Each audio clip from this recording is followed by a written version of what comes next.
할렐루야. 오늘 시간 주의 전에 나오신 여러분들을 주의 이름으로 환영합니다. 하나님이 주시는 은혜와 평강과 기쁨이 가득하시기를 주의 이름으로 축원합니다.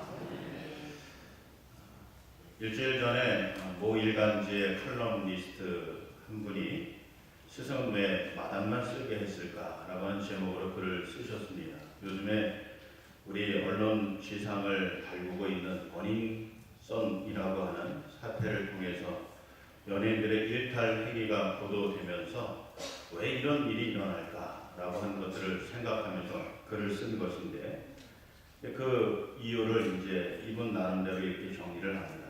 결론적으로 말씀을 드리면, 기본기를 충실히 다지지 않고, 그 기본기라고 하는 것은 우리의 생각과 마음밭을 잘 선하게 다져놓지 않고 실력을 중요시 여기는, 성공을 중요시 여기는 그런 생각과 철학, 또 사회 풍토가 결국에는 이런 문제를 가져오게 됐다라고 하는 취지로 이런 글을 쓰시게 됐습니다. 그 내용을 오늘 마중물 속에도 소개를 해드렸고, 또 잠시 소개를 해드리면, 우리 어르신들이 옛날에 청소년 시절에 많이 읽으셨던 무협 만화 또는 소설 등을 보시면 좀 어떤 공식이 있다는 것입니다. 근데 그 공식은 어떤 공식이냐면, 이제 부모님을 잃어버린 어떤 한 젊은 또는 어린 주인공이 무술 고수를 찾아와서 무술을 가르쳐 달라고 그렇게 요청을 합니다. 그 이유는 하나죠. 내가 무술을 배워서 그 무술을 가지고 부모님을 죽인 원수를 죽이겠다, 원수를 갚겠다라고 하는 그런 마음으로 찾아온 겁니다. 그래서 그 스승이 그 제자로 받아들여서 훈련을 시키는데, 처음부터 이 제자에게 무술을 가르치지 않는다라고 하는 것입니다. 그런 걸 많이 보잖아요. 그래서 이 어린 제자가 들어오면은 이제 물 깃는 것부터 시작해서 장작을 패는 것, 그러면서 허들에 심부름 시키는 일, 청소하는 일, 이런 일들을 하루 종일 하게 합니다. 그런 생활이 하루 이틀, 한 달, 1년, 2년, 3년 이렇게 거듭되면서 제자들 가운데서 탈락하는 사람들이 생기게 됩니다. 야, 내가 무술을 배우러 왔지 청소하러 이 무술 학원에 입학한 것 아니지 않느냐? 내가 무술 배우기 위해서 왔지 장작 패러 온 것 아니지 않느냐? 이런 생각이 들면서 이 제자들 가운데 실력이 출중한 이 무술 실력을 어느 정도 갖추고 있는 이 친구들이 이제 그 무술 학원을 떠나더라라고 하는 것입니다. 그래서 다른 무술 학원을 찾아가서 그 기술을 잘 연마해서 이름을 날리는 그런 무도인이 되게 됩니다. 반면에 이 어린 주인공은 스승이 시키는 대로, 그것이 몇 년이 되었든 간에 물 빚고 청소하고 장작을 패고 하는 일들을 꾸준하게 하더라는 것입니다. 그러다 이제 스승이 때가 되었는지 이 어린 제자를 하루는 불러가지고 이제 무술을 가르치기 시작합니다. 근데 그 무술을 배우는 이 속도가 다른 사람들보다 빠릅니다. 그 이유는 이 어린 제자가 지난 수년 동안 스승이 이끄는 대로 순종하여서 그 기본기를 잘 다져놨기 때문에 그런 거죠. 그래서 그 기반 위에서 무술의 기술을 배우다 보니까 빨리 습득하게 되고 무술 고수가 되었다라고 하는 것입니다. 자, 그런 다음에 나중에 이 강호에서 두 사람이 만나게 됩니다. 먼저 떠난 이 제자와 또 이 어린 제자가 무술인이 되어서 만나게 되었습니다. 그런데 안타깝게도 이 먼저 떠났던 이 무술인은 악인이 되어 있는 거죠. 그래서 그 가지고 있는 기술을 가지고 악을 행하는 일들을 자행합니다. 반면에 이 어린 제자는 무술 고수가 되었지만 그것을 가지고 다른 악한 일들을 행하지 않습니다. 그래서 그 사람이 서로 만나가지고 결국은 선한 무술인과 악한 무술인이 싸워서 선한 무술인이 승리하게 되었다라고 하는 이제 그런 내용으로 이 무술 만화나 영화 또 소설이 쓰여지고 또 만들어지고 있는 것을 보게 됩니다. 자, 이것을 통해서 이 작가들이 우리에게 전하고 싶은 이야기가 무엇이겠습니까?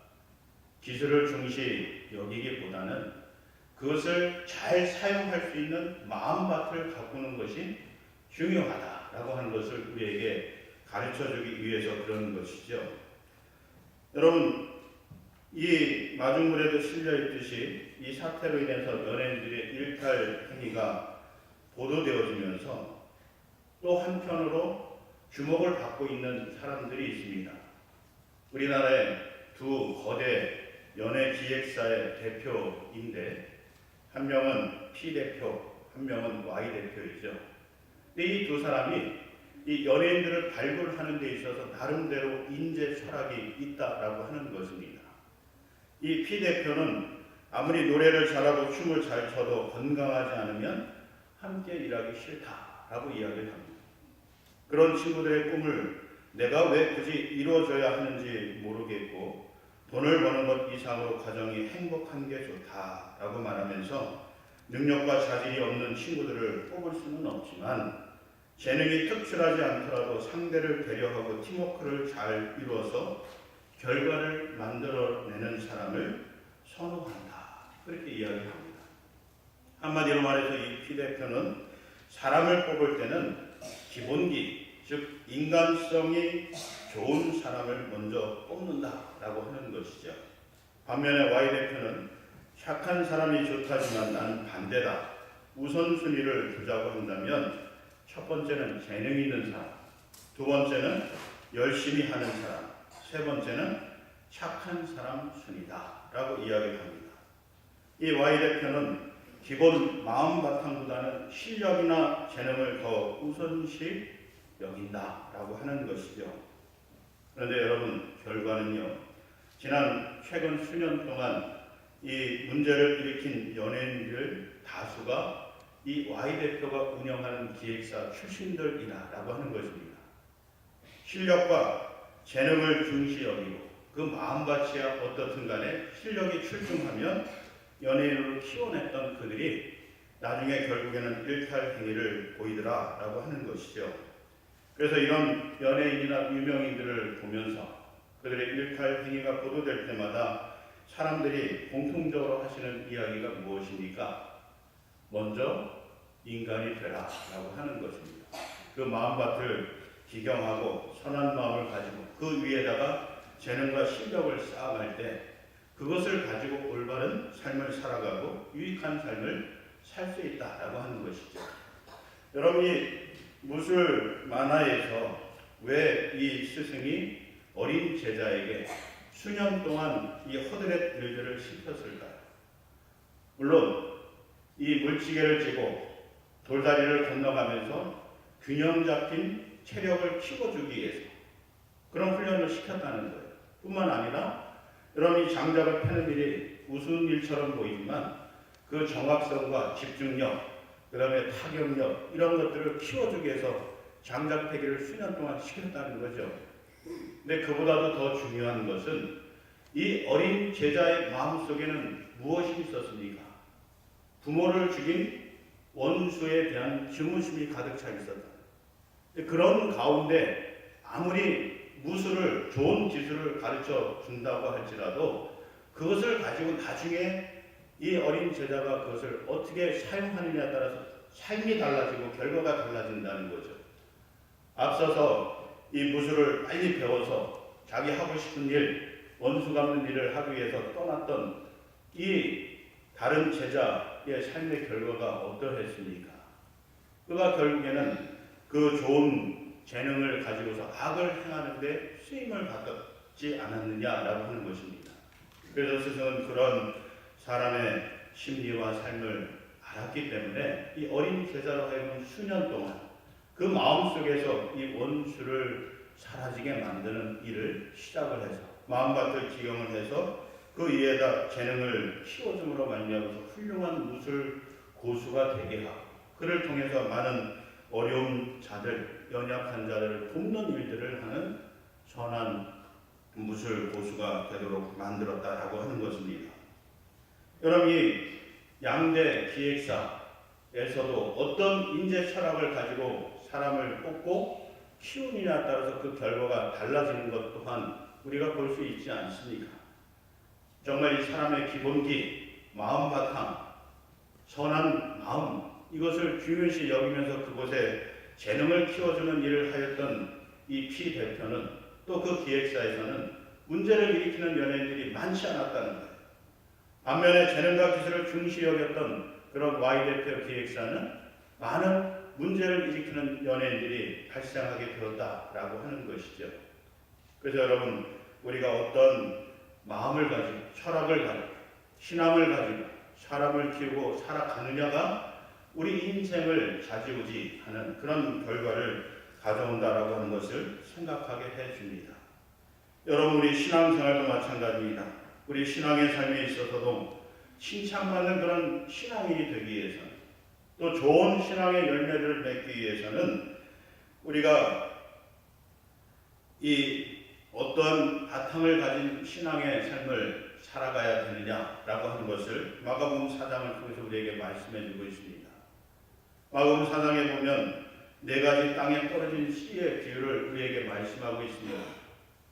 길가에 떨어진 씨, 또 돌짝밭에 떨어진 씨, 가시덤불에 떨어진 씨, 그리고 좋은 땅에 떨어진 씨, 이 씨들이 나중에 자라서 어떤 결과를 맞이하게 됐느냐라고 하는 것을 통해서 결론적으로 이 좋은 땅에 떨어진 씨가 잘 자라서 열매를 맺는 것처럼 우리 신앙의 삶에 있어서도 좋은 마음밭을 일구어서 그곳에 말씀의 씨앗을 뿌려서 구원의 확신과 기쁨을 누리며 살아가는 그런 성도들이 되어야 한다라고 하는 것을 이 말씀을 통해서 우리에게 가르쳐주고 있는 것입니다. 오늘 이 본문에서도 마찬가지로 이 좋은 땅이 아닌 길가와 같은 돌짝밭과 같은 가시덤불과 같은 그런 땅의 사람들이 결국에는 복음의 열매도 맺지 못하고 기쁨이 없는 그런 삶을 살아가는 모습을 우리에게 보여주고 있습니다. 그래서 이 본문을 통해서 우리가 왜 그들은 복음을 듣고도 기뻐할 수 없었을까? 왜 복음이 그들에게는 기쁜 소식이 되지 못하였을까라고 하는 이유들을 우리가 찾아볼 수 있는 것입니다. 먼저 이들은 자신들이 죄인이라고 하는 그런 생각을 전혀 갖지를 않았습니다. 오늘 유대인으로 표현되는 이들은 이 하나님 앞에서 주신 율법, 그 율법대로 지키며 살아가는 사람들이었습니다. 많은 사람들이 보는 앞에서 하루에 3번씩 손을 들고 기도하는 모습을 보여주었습니다. 그래서 겉의 모습을 보면 정말 훌륭한 신앙인이다, 그렇게 인정할 수 있겠습니다. 그러나 예수님이 그러한 모습을 보면서 외식하는 자들이라고 책망을 하고, 오늘 이 본문에서도 그들과 대화를 나누는 가운데 이 유대인들은 하나님을 믿는다 하면서도 진정으로 하나님을 믿지 않는 불신앙의 그런 모습을 보여주고 있습니다. 복음의 소식이 그들에게 전파되었지만 그 복음이 그들에게 진정으로 기쁨을 주지 못하는 그런 결과를 맞이하고 있는 것을 볼 수가 있습니다. 그 이유가 무엇입니까? 이 유대인들은 자신들이 죄인이라는 사실을 인정하지 않기 때문에 그런 거예요. 로마서 3장 23절 말씀에 보시면 모든 사람이 죄를 범하였음에 하나님의 영광에 이르지 못하였다라고 그렇게 선언하고 기록을 하고 있습니다. 유대인들뿐만 아니라 오늘 이 시간 우리를 포함한 모든 사람들이 다 죄를 지어서 하나님의 영광에 천국의 기쁨을 누리며 살아가지 못하는 존재들이 되었다고 선언하고 있는 것입니다. 여러분, 조금만 우리 자신의 삶을 돌이켜보면 내가 정말 죄인이라고 하는 그런 생각을 할 수밖에 없습니다. 여러분, 한번 인생을 돌아보십시오. 정말 내가 인생을 살아가면서 내 삶의 주인은, 진정한 주인은 하나님이시라, 그렇게 고백하시면서 사십니까? 내가 주님께 나의 모든 인생을 맡깁니다. 주님이 인도하시는 대로 제가 순종하면서 살겠습니다. 그렇게 고백하시면서도 실제로 나의 삶을 주님께 온전히 맡기고 이끄시는 대로 순종하며 살아가고 있느냐라고 하는 것입니다. 이런 내 자신의 모습만 보더라도 내가 그 말씀대로 순종하며 살지 못하는, 내가 내 삶의 주인이 되어서 내 마음대로 내 뜻대로 살아가는 그런 내 모습을 통해서도 보면 내가 하나님 앞에서 죄인이라 라고 하는 것을 인정할 수밖에 없다라고 하는 것이죠. 여러분, 그러면서 또 내 삶을 돌이켜보면 종종 이 죄를 즐거워하는 내 모습을 볼 수가 있습니다. 겉으로 보기에는 멀쩡하지만 속으로는 죄를 즐거워하는 그런 마음과 생각들을 가지고 있다. 그래서 내 귀를 들리는 소식을, 정말 선하고 좋은 소식을 듣기보다는 누가 어떠했대, 무슨 나쁜 일을 했대 라고 하는 소식들을 더 귀를 기울이고, 그러면서 그런 소식 듣고 또 입담화를 하는 그런 우리의 자신의 모습을 보면 우리가 정말 이 하나님 앞에서 죄인이라고 하는 것을 인정할 수밖에 없다라고 하는 것입니다. 그런데 이 유대인들은 이런 자신들의 모습을 인정하지 않았기 때문에 복음이 즐겁지 않습니다. 여러분, 이 복음이라는 것이 무엇입니까? 예수 그리스도가 우리의 죄를 사해 주시기 위해서 십자가에 달려 죽으셨다는 소식 아닙니까? 슬픈 소식이긴 하지만 그것이 우리에게는 정말 기쁜 소식 아닙니까? 우리가 죄인 되었고 이 죄를 우리 스스로 어떻게 해결할 수 없는 그런 지경에 놓여 있는데 예수님이 피를 흘리심으로 말미암아, 그 피로 말미암아 우리가 모든 죄를 다 사함받고 구원받고 그래서 천국의 기쁨을 누리며 살아가는 존재가 될 수 있었다는 것이 우리에게 큰 기쁨이 아니겠습니까? 근데 이 기쁨을 우리가 누리며 살아가기 위해서는 내가 죄인 되었다는 것을 인정하는 것이 필요하다는 거예요. 근데 나는 그렇지 않고 의로운 자라, 내가 무슨 큰 죄를 저질렀나, 남을 해롭게 한 적도 없는데 내가 무슨 죄인이야, 이런 생각을 가지고 살아가면 이 복음이 즐겁지 않다, 기쁨을 주지 못한다. 왜? 예수님이 필요 없고 하나님의 사랑이 필요 없기 때문에 그런 거예요. 우리가 죄인 되었기 때문에 하나님께서 독생자를 주시는 희생을, 사랑을 우리에게 베풀어 주신 거고 예수님이 십자가에 달리신 것입니다. 내가 죄인 되지 않다고 생각하기 때문에 그런 예수님의 희생과 사랑이 내게는 전혀 필요치 않다라고 하는 것이죠. 그러나 반면에 우리가 죄인됨을 인정할 때 예수님이 반드시 필요합니다. 내 죄를 사해 주실 분, 내 죄를 하나님의 생명책 가운데서 완전히 지워주실 분, 그분이 내게 필요한 거죠. 그분으로 말미암아 내가 죄사함의 기쁨을 누릴 수 있게 된다는 것입니다. 여러분, 오늘 시간 우리가 죄인임을 인정하고 주님의 보혈을 믿고 받아들이시는 그런 저와 여러분들이 되셔서 죄 용서함의 기쁨을 충만히 누리며 살아가시는 복 있는 성도들 되시기를 주의 이름으로 축원합니다. 두 번째로 여러분, 이 사람들이 복음을 기뻐하지 않는 이유는 이 복음이 우리를 자유케 하는 것이 아니라 오히려 우리를 구속하는 족쇄라고 생각하기 때문에 그래요. 복음이 우리를 자유케 하는 게 아니라 우리를 묶어놓고 가두어놓고 그로 인해서 이 자유를 누리지 못하도록 한다라고 그렇게 생각하기 때문에 그렇습니다. 근데 여러분, 이것은 사단이 우리에게 주는 생각인 것입니다. 우리가 에베소 2장에 보시면 이 육체를 통하여서 역사하는 사단의 역사를 기록을 해놓고 있습니다. 그 말씀을 통해서 보면 사단이 끊임없이 우리 육신으로 하여금 육체의 쾌락을 추구하게 만들어요. 육신의 일을 쫓아 살아가게 만듭니다.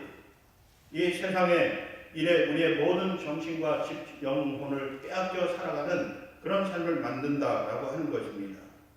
물론 그렇다고 해서 여러분들이 세상 가운데서 열심히 주어진 재능을 가지고 활용하면서 살아가지 마시라는 것이 아니에요. 그렇게 사셔야 됩니다. 그 일을 통해서도 여러분이 기쁨을 얻고 열매를 맺으면서 살아야 됩니다. 그렇지만 그것에 여러분들의 모든 것을 다 투자하지 마시라는 겁니다. 여러분의 영혼을 이 세상의 일에 빼앗기지 마시라는 겁니다. 왜? 이 영혼의 주인은 하나님이시기 때문에. 이 영혼은 이제 때가 되면 육신을 벗고서 하늘에 속한 신령한 몸으로 변화되어서 영원한 천국에서 살아가야 되는 그런 존재이기 때문에 그렇습니다. 그것에 들어가기 위해서는 우리가 이 땅에서부터 어떤 삶을 살아야 되느냐라고 하는 것이죠. 여러분들이 이 세상 일을 통해서 잠시 동안 얻을 그런 기쁨의 모든 것을 빼앗겨 사시게 되면 영원한 천국이 주는 기쁨을 잃어버릴 수도 있다는 거예요. 이게 성경이 우리에게 증언해주고 있는 것 아니겠습니까? 사단 마귀가 우리로 하여금 이 복음 안에서 기쁘고 자유로운 삶을 살지 못하도록 우리의 눈을 가리우고 영혼을 가리우고 이 천국의 기쁨을 보지 못하도록 유혹하는 일을 하고 있기 때문에 그렇다는 것입니다. 그래서 이 사단 마귀는 사람들로 하여금 세상 풍조를 따라 정신없이 세상 일에 취해 살도록 만들고, 그로 인해서 복음적인 삶을 귀찮게 생각하도록 우리 생각 속에 그런 생각을 집어넣는다. 그래서 우리의 우선순위가 세상의 일이 되는 것이고 복음적인 삶은 차선책이 되는 것이죠. 내가 언제든지 원하면 우선순위가 될 수 있다고 생각하지만 사단 또한 마찬가지입니다. 사단도 우리에게 생각을 집어넣어주고 우리 앞을 가로막고 막으면서 우리로 하여금 이 하나님 일보다는 세상의 일을 우선순위로 두고 살아가도록 이끌어간다라고 하는 것입니다. 여러분, 그래서 우리가 이 예수 그리스도로 인한 이 복음을 기뻐하는 이유는 이 예수 그리스도가 그런 사단의 권세를 물리치시고 승리하셨기 때문에 그렇다는 거예요. 네. 여러분, 정말 이 예수님이 사단의 권세를 무찌르시고 승리하시고 죽음으로부터 우리를 건져주시고 부활하여 영원한 생명을 얻게 해주신 분이라고 믿으십니까? 그런 믿음이 저와 여러분 가운데 충만하길 다시 한번 주의 이름으로 축원합니다. 여러분, 이 예수님의 이름에 권세가 있다는 것을 믿으시고 그 권세를 선포하시고 사용하시는 믿음의 삶을 살아가시길 바라요. 여러분, 사도행전 3장 이하에 보시면 베드로와 요한이 성전에 기도하고 올라갈 때 그곳에 이 나면서부터 걷지 못하는 한 사람이 앉아서 구걸을 하고 있었습니다. 그를 보고 이 베드로가 이야기하죠.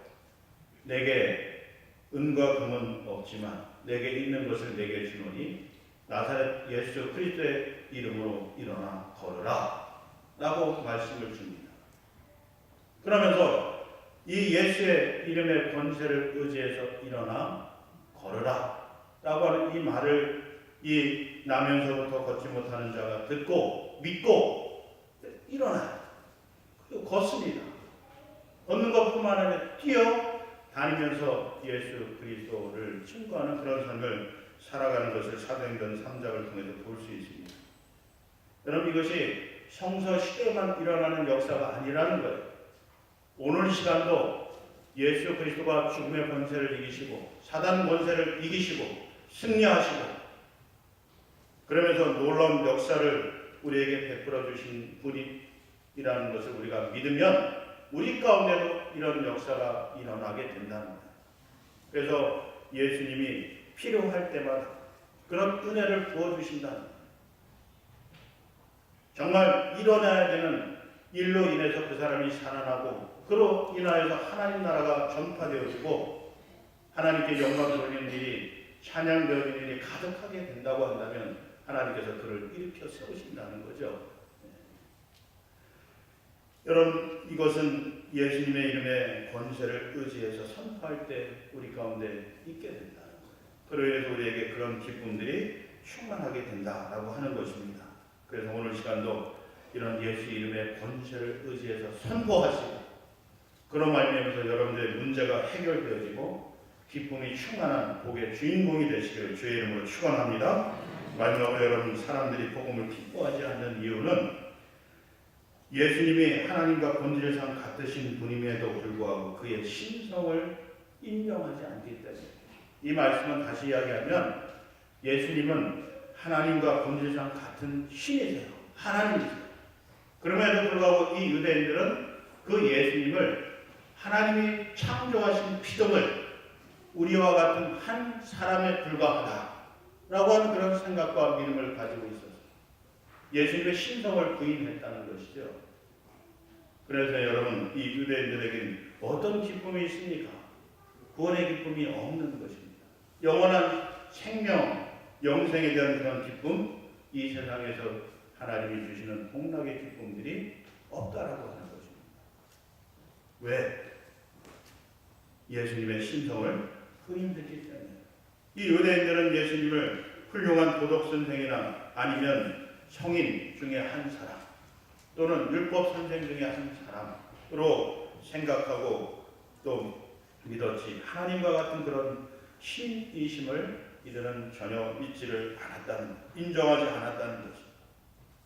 한 인간에 불과한 예수님을 믿을 필요가 뭐 있느냐라고 하는 것입니다. 그런 인간 예수를 믿느니 차라리 나를 믿는 것이 더 낫다라고 생각하는 것이죠. 여러분, 이런 유대인들의 생각이 오늘 이 시대 우리 주변에도 없습니까? 우리 자신은 또 그렇지 않습니까? 우리도 예수님을 믿기보다는 나를 믿는 것이 더 분명하고 확실한 일이다 라고 생각하는 사람들이 없지 않느냐라고 하는 것입니다. 그러나 그 결과를 놓고 보면 이 유대인들이 오늘 이 예수님을 시기하고 질투하고 배척해서 돌로 쳐 죽이려고 그럽니다. 그러니까 그들에게는 이 구원의 기쁨이 임하지 않게 되는 것을 볼 수 있죠. 비단이 유대인들뿐만 그렇습니까? 그들의 후손도 마찬가지입니다. 초대교회를 보게 되면 에비온파 아리우스주의들이 있습니다. 이들은 예수님의 신성을 인정하지 않는 그런 사람들이었어요. 예수님은 한 인간에 불과한 선생이라고 그렇게 생각하였던 것입니다. 그러면서 그들이 또 다른 신성을 가진 사람들을 우상시하는 일들을 자행을 합니다. 그것이 오늘날 이단교회 교주들을 이 신성화하고 또 하나님처럼 여기며 살아가도록 만드는 신앙의 배경이 되는 겁니다. 오늘날 우리 주변의 이단 교회들을 보게 되면 교주를 마치 하나님처럼 여기고 믿는 사람들이 많이 있습니다. 심지어는 재림하신 예수님이라고 그렇게 교주를 칭송하면서 그를 믿으라고 강요하는 그런 모습도 볼 수가 있습니다.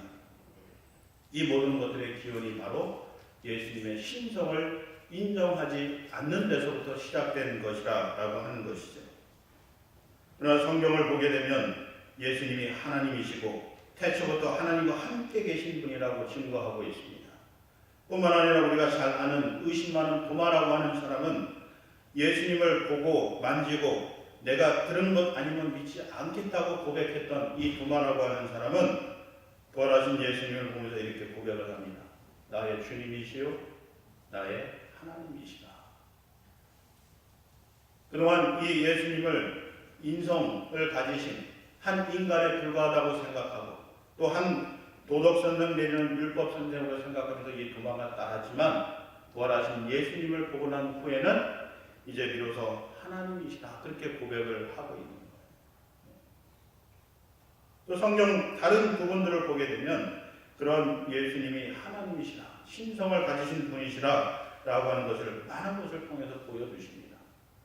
사도행전 3장에서도 말씀드린 것처럼 안전뱅이가 일어난 이런 역사 그 이름만 가지고 그런 역사를 일으키실 수 있는 분이 과연 이 신성을 가지신 분이 아니라 라고 이야기할 수 있겠느냐는 거죠. 여러분 예수님이 살아생전에 공생의 기간 동안에 얼마나 많은 귀신들을 물리치시고 병자들을 치료하시고 놀라운 역사들을 기적들을 행하셨습니까? 이 모든 것들이 바로 예수님은 한 인간이 아니라 신성을 가지신 하나님이시라 라고 하는 것을 우리에게 증언을 해주고 있는 것입니다. 이런 신앙을 자손 대대로 물려주고 가르쳐주기 위해서 여러분 이 니케아 신조라고 하는 것이 주 325년경에 만들어졌습니다. 그러면서 그 신조의 내용을 잠깐 소개를 해보면 이렇습니다. 따라서 이런 이단의 폐해로부터 복음의 즐거움을 지키기 위해서 우리는 또한 하나님의 독생자이신 한 분의 주 예수 그리스도를 믿습니다. 그는 영원 전에 성부에게서 태어나신 신 중의 신이고 빛 중의 빛이며 참신 중의 참신으로서 창조되지 않고 출생하였으며 모든 것을 창조하신 성부와 같은 본질을 가지신 분입니다. 그는 인류를 위하여 우리 구원을 위하여 하늘에서 내려와 성령의 능력으로 동정녀 마리아에게서 육신을 받아 인간이 되었고 우리를 위하여 본디오 빌라도에게 십자가 처형을 받았습니다. 그는 고난을 받고 장사되었으며 성경대로 사흘 만에 부활하여 하늘에 오르사 아버지의 우편에 앉으셨습니다. 그리고 그는 산자와 죽은 자를 심판하러 영광 중에 다시 오실 것이며 그의 나라는 무궁할 것입니다. 많이 들어보셨죠? 우리가 늘 예배 시간에 고백하고 있는 사도신경 원본이 되는 것입니다. 왜 선배 신앙인들이 이런 신조를 만들어서 자손들과 후배 신앙인들에게 물려주었겠습니까? 예수님은 바로 신성을 가지신 분으로 우리가 그를 믿고 영접하여 살아갈 때 죄사함과 구원의 은총과 기쁨이 우리에게 충만해진다는 것을 가르쳐주기 위해서 그런 것이죠. 그들의 자녀손들도 믿음의 후손들도 이런 예수님을 믿음으로 말미암아서 그들이 누렸던 그 기쁨을 영원히 누릴 수 있도록 하기 위해서 이런 신조를 만들어서 고백하게 만들었다는 거예요. 이것이 없었다고 한다면 오늘 이 시간 우리는 여러 많은 이단의 세력들의 유혹을 받아서 잘못된 신앙의 길을 걸어가면서 기쁨보다는 슬픔이 가득한 그런 삶을 살아갈 수 있게 된다는 것입니다. 여러분, 그래서 하나님은 본질상 같으신 예수님에게 죄사함의 권한과 심판을 주셨다는 것을 기억하실 수 있기를 바랍니다. 그래서 우리가 이런 예수 그리스도를 구주로 믿고 고백할 때마다 우리에게 죄사함과 구원의 은총과 기쁨이 충만해지고 그것을 누리며 살아가는 복 있는 사람들이 된다는 것을 기억하시기 바랍니다. 그러면서 우리가 예수 그리스도의 이름의 권세를 믿고 선포할 때마다 전능하신 주님께서 일하십니다. 그 주님께서 필요에 따라서 우리에게 구원의 은총과 기쁨을, 그러면서 병든 자가 치유함 받는 그런 은총과 기쁨을 누리며 살게 해 주시는 것입니다. 우리가 그런 주님을 구주로 믿고 내 인생의 주관자로 인정하며 따라 살아갈 때 우리는 구원의 큰 기쁨을 누리며 사는 복 있는 존재들이 되는 것입니다. 오늘 시간 여러분, 복음이신 예수 그리스도로 말미암아서 늘 기쁘고 감사가 넘치고 즐거운 믿음의 삶을 살아가시는 우리 모두가 되시기를 주의 이름으로 축원합니다. 기도하겠습니다. 하나님을 하나님으로 인정하지 아니하고 우리가 예수 그리스도를 한낱 인간으로 치부하여 그분의 신성을 인정하지 않으므로 우리가 구원의 감격과 기쁨과 죄사함의 은총을 누리지 못하는 이들을 보면서 오늘 시간 우리의 신앙을 점검합니다. 다시 한번 하나님이신 예수님을 우리 마음에 영접하게 하여 주셔서 그 이름을 의지하여 죄 용서함을 구할 때마다 우리에게 죄사함의 기쁨을 더해 주시고 또 예수의 이름을 의지하여 선포할 때마다 악한 마귀의 권세가 떠나가고 병든 자가 치유받고 일어서는 역사가 우리 가운데 충만하게 하여 주시옵소서. 무엇보다도 그런 주님을 구주로 믿고 내 인생의 주관자로 믿고 따라갈 때 때때로 우리에게 고난이 있을지라도 그 모든 길을 돌아서 선한 열매를 맺는 기쁨이 충만한 믿음의 삶으로 인도해 주시는 하나님의 은혜와 경륜과 약속을 믿고 따라가는 우리를 되게 하여 주셔서 마침내 이런 기쁨과 은혜가 충만한 삶의 주인공 되는 우리 성도들 될 수 있도록 인도해 주시옵소서. 예수의 이름으로 감사하며 기도드리옵나이다.